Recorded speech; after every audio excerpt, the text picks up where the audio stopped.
Hey everyone, in this video we will see how to fix AOC monitor no signal. Check cables, input source and resolution setting. Fix 1. Check the video cable connection. Turn off your monitor and computer, then unplug the HDMI, DisplayPort, DVI or VGA cable from both ends. Check the cable for damage or bent pins. Plug the cable back in securely, then turn on the monitor and turn the computer.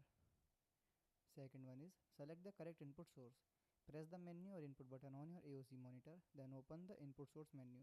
Select your input you are using, then wait a few seconds to see if the display appears. Third one is restart your computer. Turn off your computer completely, then turn off the AOC monitor. Wait about 30 seconds, then turn on the monitor first. Turn on your computer. Fourth one is try a different cable or port.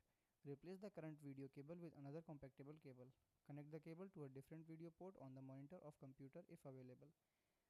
Turn both devices back on and check for a signal. Thanks for watching.